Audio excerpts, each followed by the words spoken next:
Hey guys, I woke up really early and I can't fall asleep, so today we're going to be cleaning the tail of an AIBO ERS-210. I've never done it to Rocky before, and just because why not, I'm going to do it. So, first thing, we're just going to remove the tail block. I'm 90% sure that it gets locked when there's a battery, so if you can't get it out, remove the battery and just give it a little push as you press the pin and it should come out. You don't need to remove the legs, but sometimes it can help. Next, we're going to need a few things. I'm putting the tail on this little towel so it doesn't go anywhere and doesn't get scratched. I'm going to get some paper towels here. I stole these from school. This has isopropyl alcohol in it. I just put it in a pill bottle because I didn't have anything to put it in. Some Japanese industrial standard screwdrivers, specifically in the size 00. I've also got some Q-tips in here. I'm also going to be using an old toothbrush, a little spudger pry tool, and it helps to have a little dropper, and then some electronics grease. I don't know where I got this from. I think my mom got it for me. Whatever. Okay, first thing we're gonna do is remove these screws. There's only 2 of them. Get a nice firm grip on the screw. I don't know if I've ever opened his tail block before. I'm just gonna put these right in the corner of my... Carefully slide it. And then slide it up. Make sure you remove the tail. It's just silicone and it just pops off. So you could just pull it.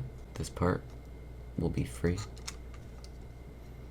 And I'm just gonna take my fingers and get a good firm grip on these flexies. And pull it out of the white thing. Don't try to pull the white thing off the board, it's on there.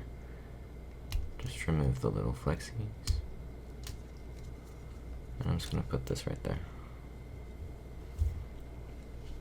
Now we've got our tail block. And what we're gonna do now is take a little spudger. Like if this could focus. And I think this end works better. There's also a flat end. Make sure you don't mess these up too much. They're kind of fragile, not as fragile as other flexies, but they're still shouldn't be bent or crushed. Oh my god, my throat made a noise. It's gross. I'm just gonna kind of push these in. It can be a little stubborn, so I usually just go around and do them. I'm kind of pushing them in and just kind of pushing them in and pulling up the little metal part at the same time. It should come out. Now, you'll see there are two little prongs, I guess you call it. Just pull. Take note of which way these gears are. The little white gear has a little, I don't want to say nipple, but I don't know what else to say. There's a little part right here. I'm gonna zoom in for the rest of us. This is the way that the gears are. Now you'll see, you don't want to move this around too much, like this, because those little prongs keep them in place, but if I kind of hold them down, you can see, yeah, it really doesn't really want to move unless those are in there. I'm actually not going to, just to be safe, but basically this part's kind of flat up here, and then if I'm to pull it out, there's this part, and you can see the tail, as we move it, moves that little U-shaped part, and that's the same shape. And take out this gear, and this little gear. Come on, why are you being so stubborn? There we go. That one's on a little metal thing. Now we've got the gears out. Now, if you'd like to, you can take off the entire plastic casing and also do those. it's basically the same thing. I'm calling this the x-axis gears and these the y because you've got, you know, horizontal and vertical. You don't need to remove the y-axis gears if you don't want to, because I know that opening this up can be pretty intimidating. I've found that the x-axis gears are more likely to get dirty because they're kind of sitting right here.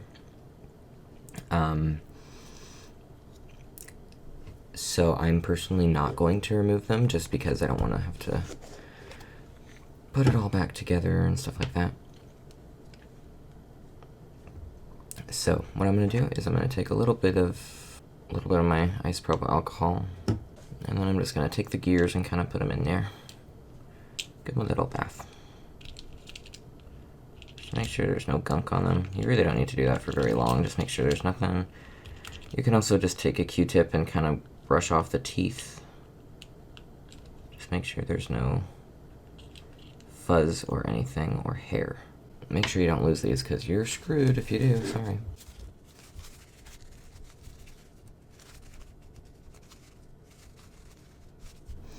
And for the y-axis gears, I'm just going to take a little bit of the IPA. I'm just going to drip it in here. This is 91% IPA, so I'm not worried at all about it being issue for the electronics. You could probably bathe this entire thing in it and it'd be okay, I guess. But you can see how the gears move. These ones can move freely without the other ones in, so those should be pretty good. If you're worried, you can also get some compressed air, blow it in there. Just make sure you're being careful with it because compressed air can sometimes leak a little bit of liquid, but we should be good. Okay.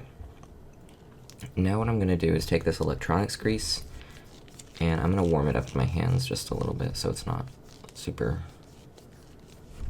hard. Also my lamp is kind of warm. I'm just going to put it there for a sec. And if you didn't open it up all the way to get in there, I found that once again I could just kind of use like one of my little screwdrivers and get a little bit on there.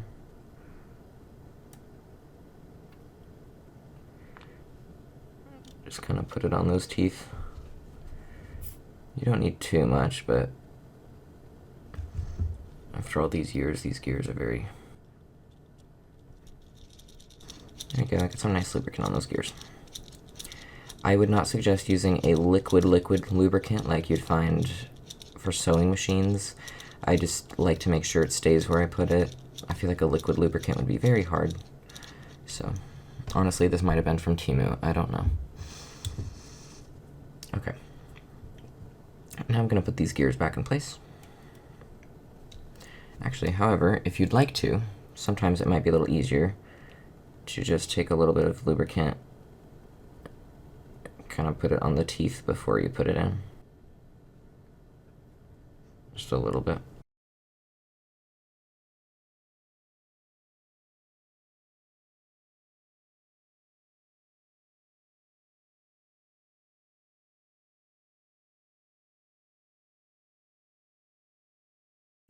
And once again, I'm just going to line up. I really like how this is lined up. Oh my god, please focus. Okay, maybe in another 10 years it'll focus. You line up the D. Ooh, and there she goes. I like to put it back in this orientation just to, you know, it's all lined up. If you'd like to, you can wipe off this. I don't know, should be fine. And now I'm just going to line it up again. Make sure as I push, the metal part goes in. Just clip it back in place. Now you should be able to move it around. I like to do a little when I'm moving just to make sure everything gets distributed. We can hear how nice that is. Now that we're done with that, and I come back here, I like to hold it like this so I can get a nice firm grip on it. if you think they're dirty, you can clean these contacts a bit, the little silver part. I don't know why my camera's not focusing. That's making me mad. Whatever. Gonna just carefully slide it back in. I'd recommend just using your fingers for this. I wouldn't use anything that would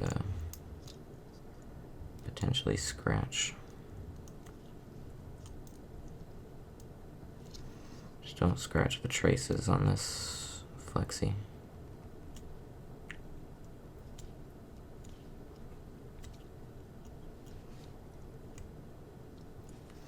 Okay. Now the only thing keeping this together are those two screws. Screw holes should line up. There we go. Should snap into place pretty good. I didn't end up using the Q-tips, but oh well. And now, once this is lined up, take the shell, kind of put it like this, just guide it back into place. I like to make sure it's in the right position.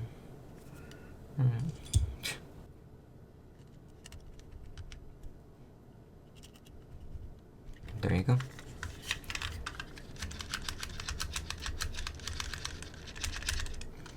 And now it should be nice and quiet. I would put it on a dog, but I'm also lazy, so trust me, it works. And if you have any questions, you can leave them below, and I will try to answer. But that's how you clean your tail. And when get your rubber tail, if you have one, I find that if you're a little scared of pushing this around, you can get some nice sturdy tweezers and get a hold right here and just hold on to that as you push the tail on. So anyways, that's how you do it.